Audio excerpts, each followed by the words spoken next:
ಹೆಸರಿಗಷ್ಟೇ ಮನೆ ಮನೆಗೆ ಗಂಗೆ, ಆದರೆ ಜನರಿಗೆ ಸಿಗುತ್ತಿಲ್ಲ ಒಂದು ಹನಿ ನೀರು. ಕೊಪ್ಪಳ ಜಿಲ್ಲೆಯ ಗಡಿಭಾಗದಲ್ಲಿರುವ ಅದೆಷ್ಟೋ ಹಳ್ಳಿಗಳಿಗೆ ಇಂದಿಗೂ ಮನೆ ಮನೆಗೆ ಗಂಗೆ ಕಾಮಗಾರಿ ಆಟಕ್ಕುಂಟು ಲೆಕ್ಕಕ್ಕಿಲ್ಲ ಎಂಬಂತಾಗಿದೆ. ಈ ಕುರಿತು ಅಧಿಕಾರಿಗಳು ಕೂಡ ಮೌನ ವಹಿಸಿದ್ದಾರೆ. ಜಿಲ್ಲೆಯ ಗಡಿಭಾಗದಲ್ಲಿರುವ ಕಿಲ್ಲಾರಹಟ್ಟಿ ಗ್ರಾಮ ಪಂಚಾಯತ್ ವ್ಯಾಪ್ತಿಯ ಅದೆಷ್ಟೋ ಹಳ್ಳಿಗಳು ಇದಕ್ಕೆ ಸಾಕ್ಷಿ. ಈ ಗ್ರಾಮ ಪಂಚಾಯತ್ ವ್ಯಾಪ್ತಿಯ ಅದೆಷ್ಟೋ ಮನೆಗಳ ಮುಂದೆ ನೋಡಲು ನಳ್ಳಿಗಳು ಹಾಕಿದ್ದಾರೆ. ಆದರೆ ಜನರಿಗೆ 3 ವರ್ಷಗಳಿಂದ ಒಂದು ಹನಿ ನೀರು ಸಿಕ್ಕಿಲ್ಲ. ಈ ಕುರಿತು ಗ್ರಾಮ ಪಂಚಾಯತ್ ಸದಸ್ಯರು ಸಾಮಾನ್ಯ ಸಭೆ ಹಾಗೂ ಕೆಡಿಪಿ ಸಭೆಗಳಲ್ಲಿ ಮಾಹಿತಿ ನೀಡಿದ್ದಾರೆ. ಆದರೂ ಯಾವುದೇ ಪ್ರಯೋಜನವಾಗಿಲ್ಲ. ಜಿಲ್ಲೆಯ ಗಡಿಭಾಗದ ಹಳ್ಳಿಗಳಾದ ಕಿಡದೂರ, ಕಳಮಳ್ಳಿ, ಅಮರಾಪುರ ತಾಂಡ, ಕಳಮಳ್ಳಿ ತಾಂಡ, ಮ್ಯಾದರಡಕ್ಕಿ ತಾಂಡ ಗ್ರಾಮಗಳಲ್ಲಿ ಇಂದಿಗೂ ನೀರಿನ ಸಮಸ್ಯೆಯಿಂದ ಜನರು ತೊಂದರೆ ಅನುಭವಿಸುತ್ತಿದ್ದಾರೆ.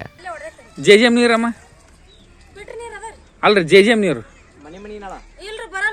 ಎಷ್ಟು ದಿವಸ ಆತಮ್ಮ? ಬರಲ್ಲನ್ರಮ್ಮ? ನೀವು ಇಲ್ಲೇ ಕೊಳಿಗೆ ಅವ್ರಕ್ಕ ನೀರಿಗೆ ಮನಿ ಮುಂದೆ ನಳ ಹಾಕ್ಯಾರಲ್ಲ, ಒಟ್ಟ ಬಂದಿಲ್ಲನ? ಕುಡಿಯಾಕ ನೀರಿಲ್ರಿ, ಅವ್ ಜೆಜೆಎಂ ನಳ ಬಂದಿಲ್ರಿ. ನಮಗಂತ ನೀರ ಇಲ್ಲ ನೋಡ್ರಿ. ಸರಿ ಅಷ್ಟು ಕಡೆ ಹಾಕ್ಯಾರ್ರಿ, ನೀರ ಬಂದಿಲ್ಲ. ಜೆಜೆಎಂ ನೀರ್ ಪೈಪ್ ಎಲ್ಲ ಬಂದವ್ರಿ, ನಲ್ಲಿನ ಹಾಕ್ಯಾರ್ರಿ, ಬಂದವ್ರಿ, ಎಲ್ಲ ಆಗ್ಯಾವ್ರಿ. ಅದು ಇಲ್ರಿ, ನೀರ್ ಇಲ್ರಿ ಅಂದ್ರ ಯಾಕಂದ್ರೆ ಈಗ ಕೇಳ್ತಾರಲ್ರಿ. ಮತ್ತೆ ಅಲ್ಲಿ ಪೈಪ್ ಹೊಡೆದವ್ರಿ ಅಂತ ಹೇಳ್ತಾರಿ. ಮೆಗಡಕ್ಕೆ ಹೊಡೆದವ್ರಿ, ಅಲ್ಲಿ ಹೊಡೆದವ್ರಿ ಅಂತ ಹೇಳ್ತಾರ್ರಿ.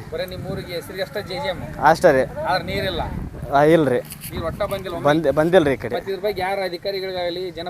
ಅಧಿಕಾರಿಗಳೆಲ್ಲ ಹೇಳತ್ತೀರಿ ಸರ್. ಗಾಡಿ ಮಾಡ್ಕೊಂಡು ಹೋಗಿ ಮತ್ತೆ ಪಂಚಾಯತಿಗೆಲ್ಲ ಹೇಳಿ ಬಂದೈತಿ ಸರ್. ಅವ್ರು ಏನು ತಲೆಗೆ ಹಾಕ್ಯಂದಿಲ್ಲ ಸರ್. ಇವ್ರು ಎಲ್ಲಿ ಹಾಕ್ಯಂದಿಲ್ರಿ. ನೀರಿಗೆ ಮತ್ತೆ ಹೋಗ್ಬೇಕಾತ್ರಿ ಎಲ್ಲಾರ ತೋಟಕ್ರಿ. ತೋಟಕ್ಕೆ ಹೋಗಿ ತರ್ಬೇಕಾತ್ರಿ. ನಾಳೆ ಬ್ಯಾಸಿಗೆ ಬಂತಂದ್ರಿ ಒಂದು 2 ವರ್ಷ 3 ವರ್ಷ ಮಾಡೀವ್ರಿ. ಆ ಥರ ರೀ ತೋಟನ ಅಡ್ಡಾಡಿವ್ರಿ. ತೋಟ ಬ್ಯಾಸಿ ಬಂತ ಮತ್ತೆ ತೋಟಕ್ಕೆ ಹೋಗಿ ತರ್ಬೇಕ್ರಿ. ಮತ್ತೆ ಎಲ್ಲಾರ ನೀರು ಇರ್ತಾವಂತಂದ್ರಿ. ಮತ್ತೆ ಈಗ ಮಾಡಕ್ಕಿಲ್ಲ. ಮತ್ತೆ ನೀರು ಇಲ್ಲದ ಮತ್ತೆ ಜನಗಳು ಬದುಕೋದೇ ಇಲ್ಲ ಅಲ್ಲ ರೀ. ನೀರಿಲ್ರಿ 3 ವರ್ಷ ಒತ್ಕೊಂಡ್ ಹೋಗ್ಬೇಕ್ರಿ. ಬಡ್ಡಿ ತಗೊಂಡ್ ಇಲ್ಲಿ ಹೋಗ್ರಿ. ಇಲ್ಲೇ ತಾಳಗ್ ಹೋಗ್ತೀವಣ್ಣ, ಇಲ್ಲೇ ತುಂಬ್ತು. ಒಂದಿನ ಬಂದ್ರೆ ಒಂದಿನ ಬರೋಲ್ರಿ. ಅವು ಸರಿಗೆ ಬರೋಲ್ವು. ಏನಂದ್ರೆ ಗೊತ್ತಿರಲಿಲ್ಲ, ನಮ್ಗೆ ತಿಳಿವಲ್ದು. ಅದು ಬೋರ್ ಆಡೋದವೇನ, ಒಂದು ಕೆಟ್ ಐತಿ, ಒಂದು ಬಕೆಟ್ ಇರ್ತಂತಾರ, ಒಂದು ನೀರು ಬಂದೆ ಒಂಥರ ಓಡಾಡೋದು ಆಗೈತಿ ನೋಡಿ. ಮುಂಜಾನೆ 6ಕ್ಕೆ ಬಿಡ್ತಾನೆ ಅಣ್ಣ, ಬಿಡೋದೇನೋ ಒಂದು ತಾಸು ಬಿಡ್ತಾನೆ, ಮತ್ತೆ ಬಂದಾಗಿ ಹೋಗ್ಬಿಡ್ತಾನೆ.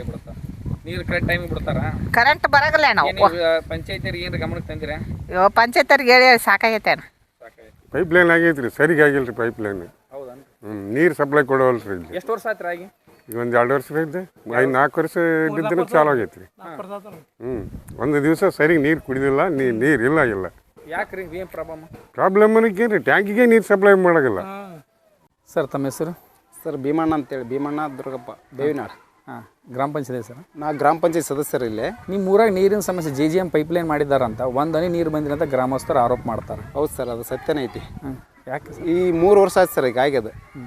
3 ವರ್ಷ ಆದರೆ ಇನ್ನೂವರೆಗೆ ಜೆಜೆಎಮ್ಮಿನ ಸಮಸ್ಯೆನ ಬಗ್ಗೆ ಇರುತ್ತೆ. ಇಲ್ಲೆಲ್ಲ ಟ್ಯಾಂಕರ್ ಇತ್ತು, ಅದನ್ನು ಒಡೆದು ಕಾಯಿಸಿ ನಾವು ಇದು ಮಾಡಿದ್ವಿ ಸರ್. ಅದನ್ನು ದೊಡ್ಡ ಟ್ಯಾಂಕರ್ ಕಟ್ಸಿ, 2 ಟ್ಯಾಂಕರ್ ಅದಾವೆ ಸರ್. ನಾಮಕ ಅವಸ್ಥೆ ಕಷ್ಟ ಇವು. ಅದು ನೀರು ಮಾತ್ರ ಬರ್ತಿಲ್ಲ ಸರ್. ಅವು ಪಿ ಡಿ ಹೇಳಿದ್ವಿ, ಆಮೇಲೆ ಇ ಒ ಸರಿ ಕಂಪ್ಲೇಂಟ್ ಮಾಡಿದ್ವಿ. ಇಲ್ಲಿ ಸಿ ಒ ಕೂಡ ಬಂದೋದ್ರಿ ನೆಕ್ಸ್ಟ್ ಈಗ 1.5 ವರ್ಷದಿಂದ ಬಂದು ಅವರು ಕೂಡ ಪ್ರಚಾರ ಇದೆಲ್ಲ ಇದು ಮಾಡಿದ್ರೆ ಅವ್ರು ಏನು ವಿಚಾರನ ಮಾಡಿಲ್ಲ. ನಮ್ಮ ಗಡಿ ಭಾಗ ಆಗೋದಕ್ಕಾಗಿ ಪ್ರತಿ ಸಲ ನಾವು ಶಾಸಕರಿಗೆ ಹೇಳಿವಿ, ಮಾಜಿ ಶಾಸಕರಿಗೆ ಹೇಳಿವಿ, AWಗೂ ಕಂಪ್ಲೇಂಟ್ ಮಾಡೀವಿ. ಯಾರಿಗೆ ಕಂಪ್ಲೇಂಟ್ ಮಾಡಿದ್ರು ಕೂಡ ಈ ನೀರಿನ ಬಗ್ಗೆ ಸರ್ ನಮ್ಗೆ ಇಲ್ಲಿರೋದು ಇದೆಲ್ಲ ಇದು ಸರ್. ಇದು ಗ್ರಾಮ ಪಂಚಾಯತ್ ಎಷ್ಟು ಹಳ್ಳಿಗೆ ಜೆಜೆಎಂ ನೀರಿಲ್ಲ? ಟೋಟಲ್ 5 ಹಳ್ಳಿಗಿಲ್ಲ ಸರ್. ಒಟ್ಟ ನೀರಿಲ್ಲ? ಇಲ್ಲ ಸರ್. ಜೆಜೆಎಂ ಪೈಪ್ಲೈನ್ ಆಗೈತಿ. ಜೆಜೆಎಂ ಪೈಪ್ಲೈನ್ ಆಗಿ 3 ವರ್ಷ ಆಗೈತೆ ಸರ್. ಅದು ಆದ್ರೆ ನೀರಿಲ್ಲ ಕೇಳಕ್ಕೆ ಹೋಗ್ಬೇಡ. 5 ಹಳ್ಳಿ ಸರ್ ಒಟ್ಟ. ಅಮರಾಪುರ, ಕಳಮಳ್ಳಿ ತಾಂಡ, ಕಿಡದೂರು, ಕಳಮಳ್ಳಿ, ಆಮೇಲೆ ಇನ್ನೊಂದು ಅಮರಾಪುರ ತಾಂಡ ಅಂತ ಬರುತ್ತೆ. ಒಟ್ಟು 5 ಹಳ್ಳಿಗೆ ಜೆಜೆಎಂ ನೀರು ಬರೋದಿಲ್ಲ ಸರ್. ಪ್ರತಿ ಸಲ KDP ಮೀಟಿಂಗ್ ನಡೆದಾಗ ಒಂದ್ಸಲ ನಾವು MLA ಇದನ್ನೇ ಹೇಳಿವಿ, ಅದನ್ನು ಸ್ವಲ್ಪ ಬಗೆಹರಿಸ್ರಿ ಸರ್ ಅಂತ. ಆಮೇಲೆ ಅಲ್ಲಿ ಒಂದು ಫಾರೆಸ್ಟ್ ಖಾತೆದಾಗ ಇದಾಗಿತ್ತು ಸರ್. ಅಲ್ಲಿ ಮೆಗಡಕ್ಕಿ ಗುಡ್ಡದಿಂದ ಕೆಳಗಡೆ ಜುಲ್ಕುಂಟೆ ಬರುತ್ತೆ ರೀ, ಅವ್ರು ಪೈಪ್ಲೈನ್ ಹಾಕ್ಕೊಡಲ್ಲ ಅಂತ ಕುಂತಿದ್ರು ಫಾರೆಸ್ಟ್ರು. ನಾವು ಪಂಚಾಯತಿ ವತಿಯಿಂದ ಸುತ್ತಲಳ್ಳಿ ಜನ ಕರ್ಕೊಂಡು ಹೋಗಿ ನಾವು ಖುದ್ದಾಗಿ ನಿಂತ್ಕೊಂಡು ಪಂಚಾಯತಿ ಖರ್ಚಿನಾಗ ಹಾಕಿ ಅದನ್ನೆಲ್ಲ ಶುದ್ಧ ಮಾಡೀವಿ ರೀ. ಆದರೂ ಇವತ್ತಿಗೆ ನಮ್ಗೆ ಇನ್ನೂವರೆಗೆ ಜೆಜೆಎಂ ನೀರು ಬರ್ತಾಯಿಲ್ಲ ಸರ್. ಇದು MLA MP ಎಲ್ಲ ಮಾಜಿ ಶಾಸಕರು, AW CO ಪ್ರತಿಯೊಬ್ಬರಿಗೆ ಕಂಪ್ಲೇಂಟ್ ಮಾಡೀವಿ. ಇಲ್ಲಿವರೆಗೆ ಇದು ನೀರಿನ ಬಗೆಹರಿತಾ ಇಲ್ಲ ಸರ್. ಒಟ್ಟ ಬಗೆಹರ್ತಾ ಇಲ್ಲ. ಇಲ್ಲ ಸರ್. ಸಲ ನೀರು ಬಂದು ಹೋಗೈತಿ, ಮತ್ತೆ ಒಳ್ಳೆ ನೀರು ಬರ್ತಾ ಇಲ್ಲ ಅಂತ. 4 ತಿಂಗಳಿಗೆ ಒಂದು ಸಲ ಬರುತ್ತೆ ಸರ್ ನೀರು ನಮ್ಗೆ. ಯಾಕೆ ಸರ್?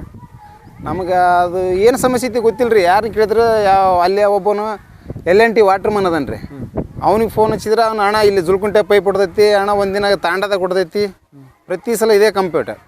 ಆ ಕಂಪ್ಲೇಂಟ್ ಬಿಟ್ಟು ಬೇರೆ ಏನು ಮಾತಾಡೋದಿಲ್ಲರವ. ಈಗ ಮೊನ್ನೆ ಇಲ್ಲೊಂದು ಪೈಪ್ ಹೊಡೆದಾಕಿದ್ರು ಸರ್, ಅದನ್ನು ನಾನೇ ಮುಂದೆ ನಿಂತ್ಕೊಂಡು ರೆಡಿ ಮಾಡಿಸಿನಿ. ಅದನ್ನು ರೆಡಿ ಮಾಡಿಸಿದ್ರು ಕೂಡ ಇನ್ನುವರೆಗೆ ಅದ್ರದ್ದು ಏನು ಸಮಸ್ಯೆ ಬಗೆಹರಿದಿಲ್ಲ. ಇಲ್ಲಿ ನಮ್ಮ ವಾಟರ್ಮನ್ ಹಂಗದನ್ ರೀ. ಆ ವಾಟರ್ಮನ್ಗೆ ಏನಾರು ಹೇಳಕ್ಕೆ ಹೋದ್ರವ ಎಲ್ಲರನ್ನು ಬಡಿಯೋಕೆ ಓಡಾಡ್ತಾನೆ. ನಮ್ಗೆ ಅದಕ್ಕೆ ಯಾಕಂದ್ರೆ ಈ ಫೀಲ್ಡ್ನಾಗ ನಾವು ಮೆಂಬರ್ ಆಗಿವಪ್ಪ, ನಮ್ಮ ಹೆಸರು ಕೆಟ್ಟು ಹೋಗ್ಬಿಡುತ್ತಲ್ಲ ಅನ್ನಂಗಾಗಿ ಒಂಥರ ಯಾವಾಗಾರ ಮುಗಿದಿತ್ತು ಅಂತೇಳಿ ಬೇಸರಾಗಿ ಹೋಗಿತ್ತು ಸರ್ ನಮಗೆ. ಯಾವೊಬ್ಬ ಅಧಿಕಾರಿಗಳನ್ನು ನಮ್ಗೆ ರೆಸ್ಪೆಕ್ಟ್ ಇಲ್ಲ, ಯಾವ ರಾಜಕಾರಣಿಗಳಿಂದನೂ ರೆಸ್ಪೆಕ್ಟ್ ಇಲ್ಲ. ನಾವು ಇದನ್ನು ಮಿಕ್ಕಿ ಹೋಗೈತ್ರಿ, ಸಾಕಿದ್ರಿ ಫೀಲ್ಡ್ನ ಮುಗಿತಿ, ಮುಂದೆ ಏನೋ ನೋಡೋಣ ಅಂತ ಸುಮ್ಕೆ ಆಗಿಬಿಟ್ಟು ಸರ್. ಸರ್ಕಾರ ಮನೆ ಮನೆಗೆ ಗಂಗೆ ಅಂತ ಯೋಜನೆ ತಂದೈತಿ. ಅದು ಯೋಜನೆ ಬಗ್ಗೆ ನಿಮ್ಮ ಅಭಿಪ್ರಾಯವೇನು ಸರ್? ಸರ್ಕಾರ ಮಾಡಿರೋ ಯೋಜನೆ ಒಳ್ಳೇದಿದೆ, ಆದರೆ ಈ ಲೋಕಲ್ ಆಡಳಿತ ಸರಿ ಇಲ್ಲ. AW ಆಯ್ತು, ಇವರು ಈಗ ಅದು ಸರಿಯಾದಂಥ ಕ್ರಮ ತೊಗೊಂಡ್ರೆ ನೀರು ಬರ್ತಾವೆ ಸರ್. ಇನ್ಮೇಲೆ ನಮ್ಗೆ ಭಾಳ ಸಮಸ್ಯೆ ಆಗುತ್ತೆ ರೀ ನೀರಿಂದ. ಗಡಿಭಾಗ ನಮ್ಮದು ಕೊಪ್ಪಳ ಜಿಲ್ಲಾ ಲಾಸ್ಟಳ್ಳಿ. ಇಲ್ಲಿವರೆಗೂ ನಮ್ಗೆ ನೀರು ಒಂದು 3 ವರ್ಷ ಆದರೂ ಕೂಡ ನೀರು ಬರ್ತಾ ಇಲ್ಲ. ದಯವಿಟ್ಟು ನಿಮ್ಮ ಮಾಧ್ಯಮದಿಂದ ಅದನ್ನು ಅವ್ರಿಗೆ ಒಂದಿಟ್ಟು ಗಮನಕ್ಕೆ ಬಂದು ಮುಂದಿನ ದಿನಮಾನ ಸರಿ ಹೋಗುತ್ತಂತ ನಮ್ಮ ನಂಬಿಕೆ ಇರೋದಕ್ಕೆ ನಿಮ್ಮನ್ನು ಒಂದೆರಡು